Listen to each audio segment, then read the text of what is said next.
11h-13h sur Europe 1. Pascal Praud. Jean-Baptiste Marty est là, vous le connaissez, il est journaliste au service police-justice d'Europe 1. Bonjour. Bonjour Pascal, bonjour à tous. Pierre Palmade demande à sortir de prison pour être placé sous bracelet électronique. Effectivement, c'était une demande qui avait été faite dès son incarcération, donc en décembre. On rappelle qu'il avait été jugé et condamné à 5 ans de prison ferme, 5 ans de prison, dont 2 ans ferme. Pierre Palmade, donc lors de son incarcération à la prison de Bordeaux-Draguignan, donc avait fait cette demande, une demande d'aménagement de peine auprès du juge d'application des peines. On le rappelle, donc ce juge a 4 mois pour convoquer Pierre Palmade à une audience, donc à un débat contradictoire. Ça s'est passé mardi, il y a 2 jours. Et donc les avocats de Pierre Palmade ont plaidé, ont demandé à ce que Pierre Palmade finisse donc sa peine à domicile sous bracelet électronique. Il était en prison depuis combien de temps ? Donc là, ça fait déjà 3 mois. 3 mois. 3 mois. Il est incarcéré depuis début décembre. Et a priori, il doit y rester jusqu'à quand ? Il a 2 ans de prison ferme, donc voilà. Donc là, il est au quart, même pas au quart de Même sa pas au peine. quart, il est au tout début, donc c'est une première demande. Voilà, ses avocats avaient annoncé qu'ils allaient faire cette demande. Sa peine, au 8e. Voilà, et donc le juge d'application des peines doit rendre sa décision le 26 mars prochain, dans 2 semaines. La probabilité, à votre avis, est-ce que c'est technique la demande en liberté dans ces cas-là des avocats pour précéder une autre demande ? Voilà, c'est ça. La probabilité est assez faible. Visiblement, cette première demande risque de ne pas aboutir. Pierre Palmade pourra redemander ensuite, autant qu'il le veut, une demande d'aménagement de peine. Après, ça peut se faire sous diverses manières. Là, il a demandé donc un bracelet électronique à domicile. Ça peut être également un aménagement de peine où il est placé dans un hôpital psychiatrique, où il doit suivre des soins.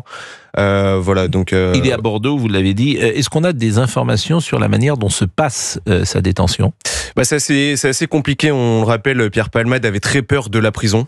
C'était quelque chose qu'il... Qui n'aurait pas peur de la prison lorsqu'il n'est pas habitué ? Pour certains, c'est évidemment un passage professionnel, j'ai envie de dire, mais pour celui qui n'y est jamais allé et qui vient d'une société où a priori il ne doit pas y aller, chacun, c'est une peur qui peut exister fortement. C'était quelque chose qu'il redoutait, étant donné qu'il savait qu'il allait être placé à l'isolement. On le rappelle, l'isolement, donc c'est un quartier spécial de la prison où on y met 3 sortes de détenus. Donc les détenus médiatiques, donc un peu comme Pierre Palmade, les détenus à risque, par exemple tout ce qui est comme journalistes, avocats, etc. Et les détenus dangereux, donc ceux qui pourraient commettre des violences. Donc voilà, c'est des personnes qu'on place dans ce quartier-là, seuls dans une cellule. Ils sont enfermés donc toute la journée. Ils ont droit à sortir 2 fois par jour pour aller en promenade, une fois le matin et une fois l'après-midi, donc toujours seuls là aussi. Voilà, c'est dans des petites cours d'environ 30 mètres carrés. On sait que voilà la prison de Bordeaux-Draguignan est réputée pour ne pas avoir de bonnes conditions de vie. C'est une prison assez vétuste, il fait froid, le chauffage ne marche pas. Dans ce quartier d'isolement là, particulièrement, on n'y voit pas la lumière du jour en fait. C'est-à-dire qu'il n'a pas de fenêtre ? Il a une fenêtre, mais il y a une sorte de toit qui ne laisse pas du coup passer les rayons du soleil. Voilà. Donc les conditions sont assez compliquées. Pierre Palmade, voilà, on sait qu'il doit aussi suivre tout un processus de soins. Donc c'est assez compliqué pour lui.